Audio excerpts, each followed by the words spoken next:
Hey, Ole Miss volleyball fans, excited to be joined once again by the head coach of the Rebels, Kayla Banwarth, and a special guest here in this week's interview as well. Finally was able to get out on the hardwood this past week.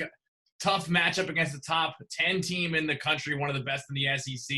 Lost both matches, but great fight in this team. What was it finally like for you and your staff and all the girls to get out there and compete again? Oh, it was exciting. It was really exciting. It's been a long time coming. I know we've talked about this before, but I feel like we've waited forever to be able to compete. So to be able to finally put on jerseys and see an opponent on the other side of the net was really, really fun. After that first match, you tweeted, "This team's going to get really good really fast." First of all, that must be an extremely exciting feeling as a head coach of a program. But secondly, what makes you feel that about this team just through two matches into your tenure?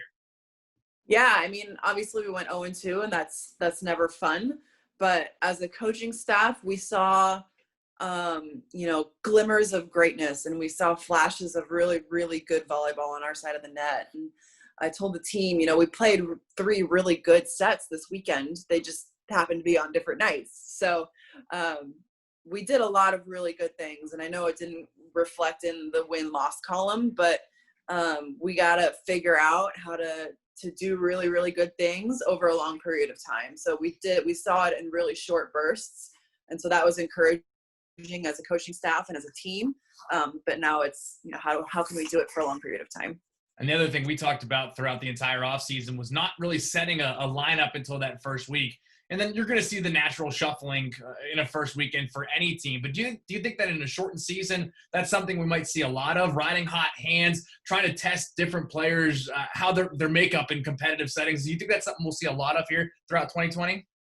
Yeah, I was hoping, to kind of settle into a starting lineup, but I told the team the best 6 players are going to be on the court, and that could change from week to week, or it could stay the same. So I want to put people on the court that are playing the best at that time, and I want to put people on the court that are going to win. So you could definitely see some lineup changes just based on who's hot at the time. And then, of course, this year is so strange that, with COVID, you never know what's going to happen. So we got to have a bunch of people ready to go at a bunch of different positions. So there could be a little bit of a shuffle. I think that's natural with us just, first of all, not having played non-conference. And not really having competed and seeing how people are during matches. So I would expect, I hope for some consistency out of a starting group, but I wouldn't be surprised if there's a little bit of a shuffle based on who's hot. One player who had a nice breakout weekend here for you was Lauren Thompson. We're going to be talking to her in a little bit. 14 kills and a team best 2.88 digs per set. She's a player who's been waiting in the wings over the past few seasons. What have you seen from her early on now in her junior campaign? Yeah, well, for starters, she's the best passer on our team. So I'm probably biased, but the best passer is going to be on the court for sure. We have to be in system a lot of the time.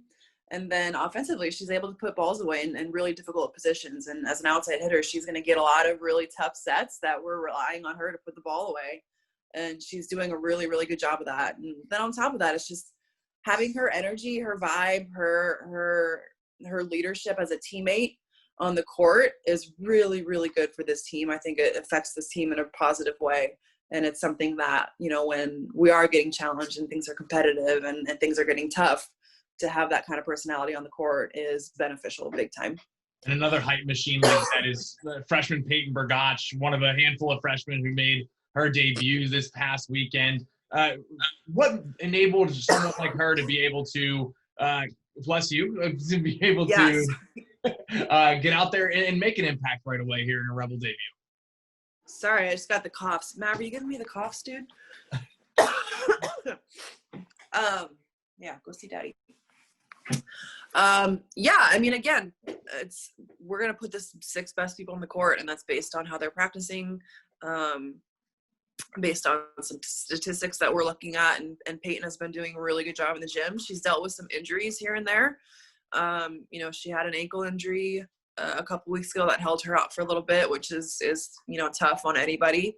But when she is in practice, she's doing a really good job of making things happen offensively and defensively. So freshman or senior, it's whoever's playing the best is going to be on the court for me. Back in the gym to prepare for Arkansas this week. What's one area you'd like to shore up in that short time before you do head on the road for the first time? Yeah, we have to eliminate some service errors.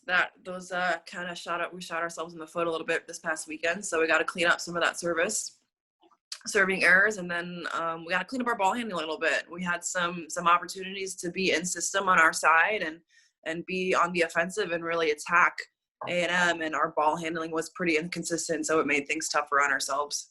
Well, it was an exciting start. You said no one wants to go 0-2, but great start, all things considered, in a strange year, and now a chance to go turn things right back around early on this season when you head to Fayetteville this weekend. So best of luck, and we'll chat with you again next week. Thank you.